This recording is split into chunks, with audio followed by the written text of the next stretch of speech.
The indwelling Holy Spirit is the key to the Christian life.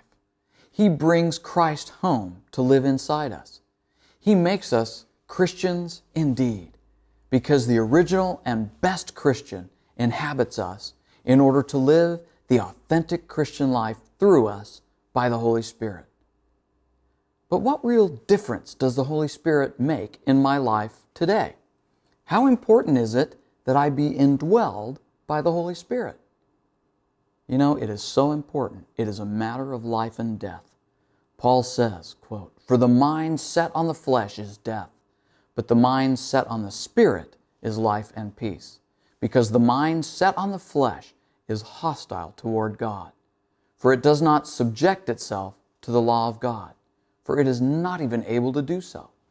And those who are in the flesh cannot please God.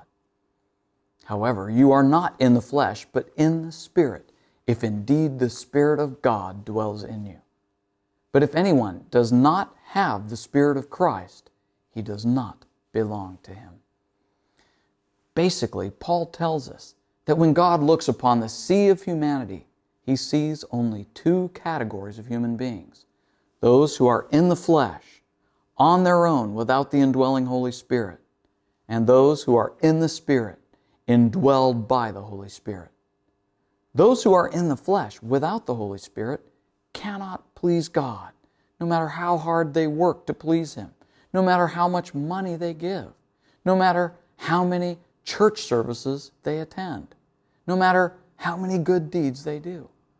The sad truth is that if anyone does not have the Spirit of Christ living inside them by invitation, they do not belong to Christ and are utterly alone in the world, with a mind set on death, walking the wide road to destruction and separation from God.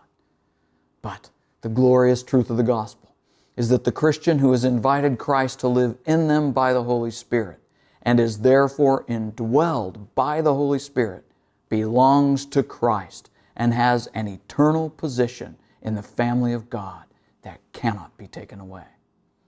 So where do you stand today? Are you alone, on your own, in the flesh, and in constant danger of dying and being separated from God for eternity? Or are you in the Spirit, indwelled by the Holy Spirit, therefore belonging to Christ and having an unshakable position in the family of God?